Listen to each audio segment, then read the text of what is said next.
Tuhan, hari ini kita bisa bertemu lewat media sosial untuk pembelajaran pendidikan agama Kristen. Saya mau tanya dulu, selama libur di rumah, bagaimana kabarnya anak-anak?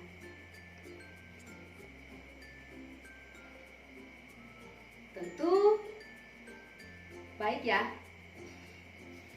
Ibu guru berharap anak-anak semua tetap sehat. Ya, sekalipun kita dilanda wabah virus corona, tetapi kasih setia Tuhan tidak pernah berkesudahan. Nah, untuk pelajaran kita hari ini, kita akan belajar tentang hidup beriman. Namun sebelum kita lanjut, kita akan berdoa. Terima kasih Bapa, karena Engkau boleh mempertemukan kami dengan anak-anak kami, sekalipun lewat media sosial, tetapi ada kerinduan kami untuk bersama-sama belajar dari firman Tuhan melalui pendidikan agama Kristen. Ke dalam tangan Tuhan kami serahkan proses pembelajaran kami hari ini, biarlah dapat berjalan dengan baik seturut dengan kehendak-Mu. Di dalam nama Yesus kami berdoa. Amin.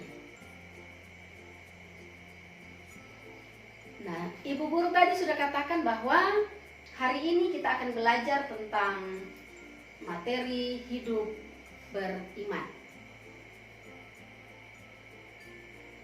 Untuk apa kita belajar materi ini, anak-anak? Kita belajar materi ini dengan tujuan kalian sebagai peserta didik dapat memahami arti sikap hidup beriman dan berpengharapan dengan mensyukuri makna hidup dan berpengharapan itu, serta menunjukkan sikap hidup beriman dan berpengharapan dalam bentuk tindakan nyata. Saya mau mengajak anak-anak dulu untuk memperhatikan tumbuh-tumbuhan yang ada di sekitar kalian. Bagaimana tumbuhan itu bisa semakin tinggi, semakin besar, serta bisa berbuah. Anak-anak perhatikan ya. Tentu yang rajin menanam tanaman selama libur akan tahu. Ayo, siapa yang bisa menjawab?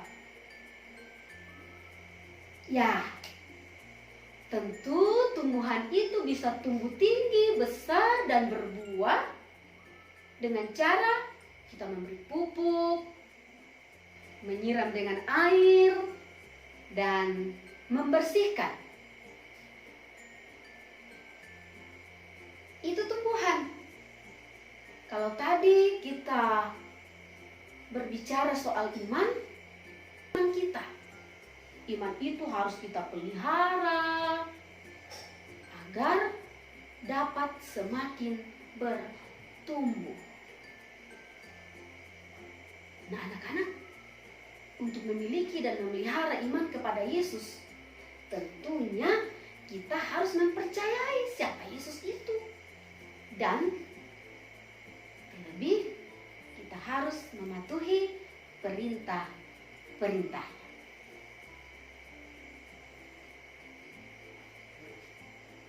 Orang percaya mengungkapkan iman melalui tindakan dan cara hidup, sebagaimana yang kita bisa baca dalam kitab Yakobus. Ya, coba anak-anak buka Yakobus pasal 2 ayat 17 bagian B. Pelajaran agama kita harus siapkan Alkitab ya.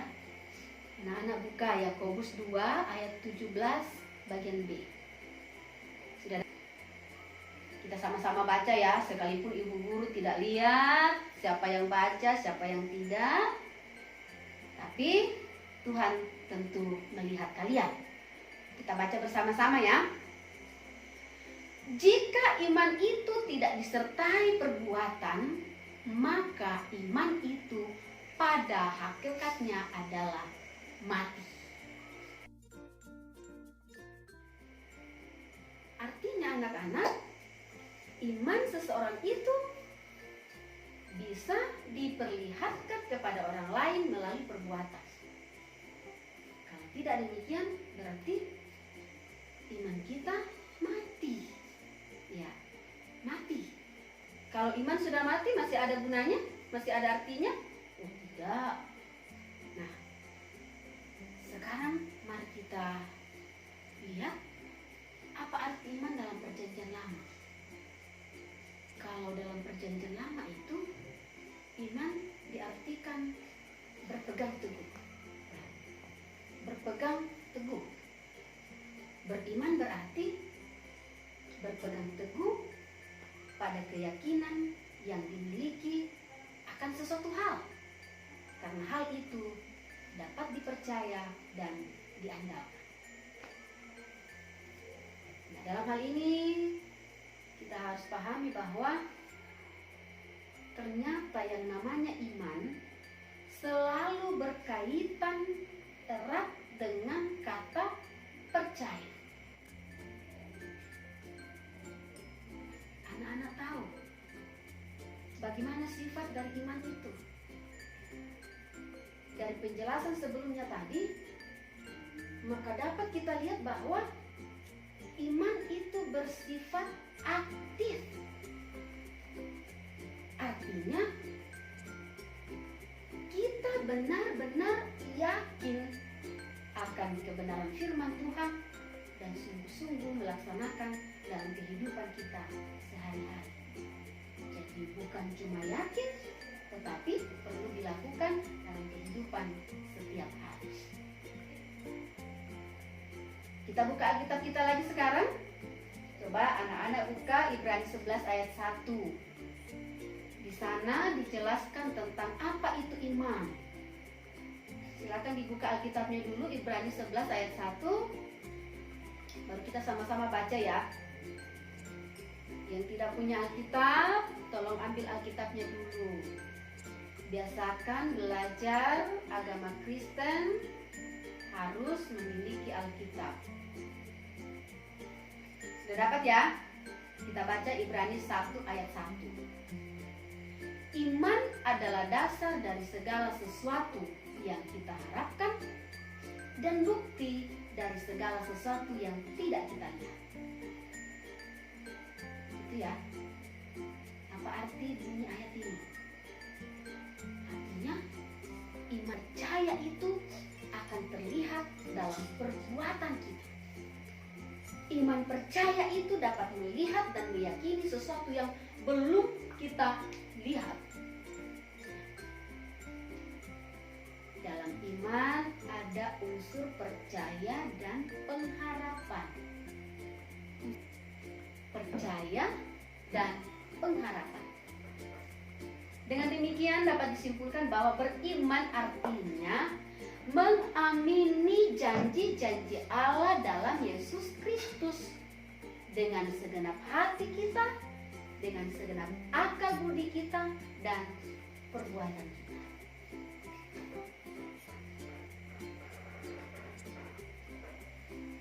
Ada mungkin yang bertanya, orang beriman itu seperti apa ya? Bagaimanakah sikapnya itu orang yang beriman? Anak-anak mau tahu bagaimana sikap hidup orang yang beriman? Pasti dong.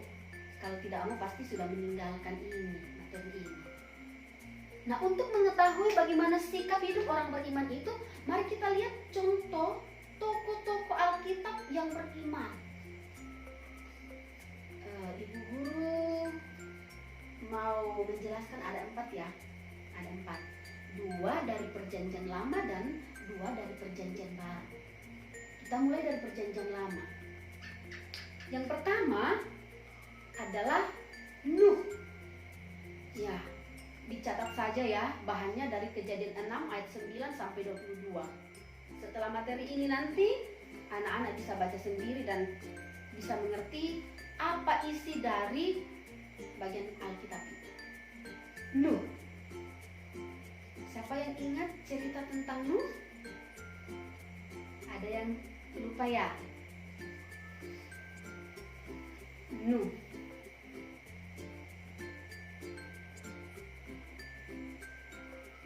Nuh adalah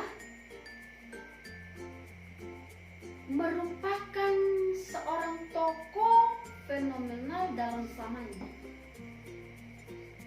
Saat itu dia diperintahkan oleh Tuhan untuk mengerjakan bahtera karena Tuhan akan mendatangkan air bah.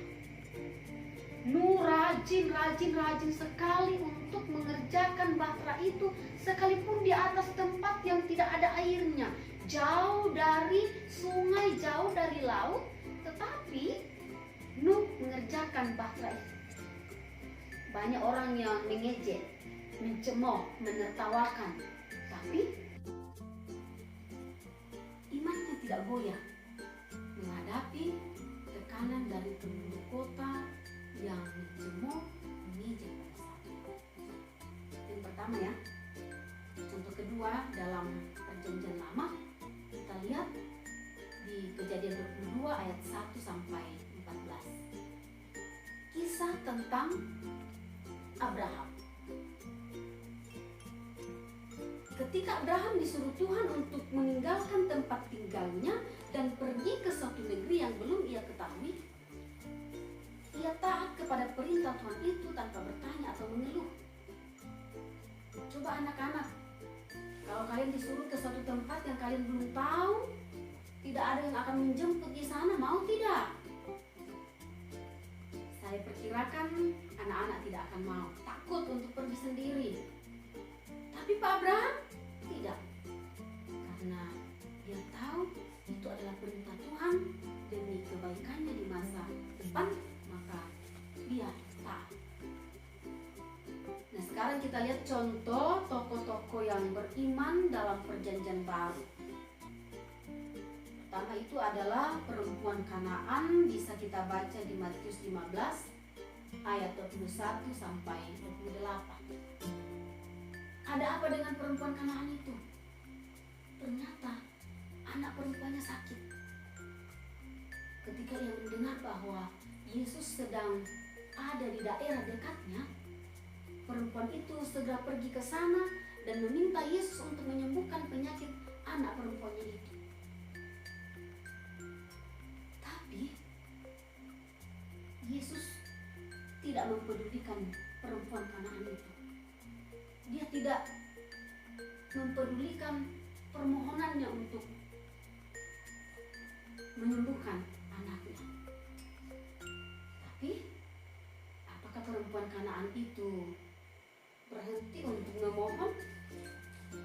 Nah, perempuan itu terus berusaha untuk mendekati Yesus sambil memohon supaya anaknya disembuhkan. Hasilnya, Yesus berbelas kasihan kepada perempuan Kanaan itu dan menyembuhkan anaknya. Karena iman perempuan itu, maka anaknya disembuhkan. Kitab Lukas 7 ayat 1 sampai 10. Cerita tentang seorang perwira di Kapernaum. Ada apa lagi dengan perwira di Kapernaum ini? Wow, ternyata hambanya sakit keras. Ketika dia mendengar bahwa Yesus sementara berjalan keliling, dia menyuruh orang untuk memanggil Yesus. Tetapi ia hanya meminta Yesus untuk menyembuhkan hambanya itu dari jauh. Wow, luar biasa. Perwira ini percaya bahwa sekalipun dari jauh, Yesus bisa menyembuhkan hambanya. Karena ia percaya, tanpa perlu datang ke rumahnya pun, Yesus sanggup menyembuhkan hambanya itu. Nah, dari contoh-contoh ini kita bisa melihat dan mengambil kesimpulan bahwa apabila kita percaya dan berpegang teguh kepada Yesus, tentu melalui firman-Nya, dengan segenap jiwa, hati, dan akal budi kita, maka apa yang dikehendakinya atas diri kita pasti terjadi. Ingat ini ya, saya ulang, apabila kita percaya dan berpegang teguh pada Yesus melalui firman-Nya dengan segenap jiwa, hati, dan akal budi, maka apa yang dikehendaki Tuhan atas diri kita pasti terjadi. Inilah pengharapan kita dalam iman kepadanya. Nah, itu penjelasan materi anak-anak yang Ibu Guru bisa sajikan saat ini. Setelah ini saya mau mengajak anak-anak semua untuk merenungkan materi yang Ibu Guru telah sampaikan tadi. Terlebih contoh-contoh tokoh Alkitab yang beriman. Ya. Pertama ya, simak kembali 4 cerita orang beriman yang Ibu Guru sudah jelaskan tadi. Kalian juga bisa kembali buka Alkitabnya, kan Ibu Guru tadi sudah sampaikan ya bahan Alkitabnya. Setelah kamu baca, berikan komentarmu. Komentar itu seperti ini. Manakah dari sikap 4 orang itu yang dapat menggambarkan sikap iman dan percaya kepada Allah? Jadi masing-masing ya, mana sikapnya Abraham yang disebut sikap iman dan percaya, mana sikapnya Nuh, mana sikapnya perempuan Kanaan, dan mana sikapnya perwira di Kapernaum. Kemudian yang berikut adalah manakah yang dapat menggambarkan bahwa iman orang percaya itu dibangun berdasarkan janji Allah untuk menyelamatkan orang percaya. Ya. Itu yang perlu anak-anak semua renungkan. Lihat ya sikap mereka itu, lalu bisa anak-anak contoh dalam kehidupan sehari-hari. Sebelum kita mengakhiri pembelajaran kita hari ini, Ibu Guru mau memberikan tugas. Ya, ada tugas yang Ibu Guru memberikan. Tugas ini harus diselesaikan hari ini, harus langsung dikirim hari ini. Tidak boleh tunggu besok, lusa, karena besok ada mata pelajaran lain yang akan kalian kerjakan. Jangan menumpuk pekerjaan. Ibu Guru juga nanti setengah mati periksa kalau kalian menumpuk. Jadi hari ini kerja, ya setelah kalian melihat menonton video ini, kalian kerja langsung dan kirim. Ya, ditulis ya. Yang pertama, apa arti iman dalam perjanjian lama? Apa arti iman dalam perjanjian lama? Yang kedua, apa arti iman menurut Ibrani 11 ayat 1? Yang ketiga, apa yang dimaksud dengan beriman? Apa yang dimaksud dengan beriman? Dan yang keempat, siapa sajakah tokoh-tokoh Alkitab yang sudah Ibu jelaskan yang layak disebut sebagai orang beriman? Ya, itu 4 tugas yang Ibu Guru berikan. Ibu Guru berharap kalian terus bekerja sehingga kalian bisa bertumbuh dalam iman ketika mengerjakan pekerjaan ini, karena kalian melihat sikap hidup orang yang beriman dalam Alkitab. Jadi selain 4 itu tadi ya, sebelumnya tadi saya suruh membaca ulang, ada kan yang dikerjakan. setelah itu ditambah dengan empat. Ya. Demikian pembelajaran kita hari ini. Kita tutup dengan doa. Kita berdoa. Terima kasih Tuhan, Engkau sudah menyertai kami dalam pembelajaran pendidikan agama Kristen.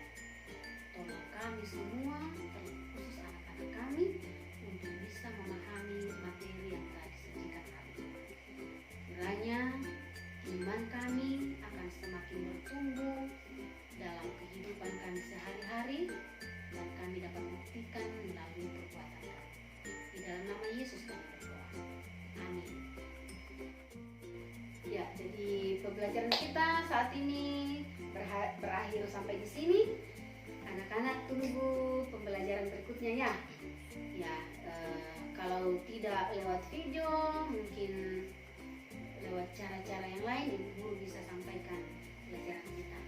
Sampai ketemu pada pembelajaran berikutnya. Tuhan Yesus menyertai kita. Salam untuk orang tua di rumah. Tuhan Yesus kiranya senantiasa menjadi andalan kita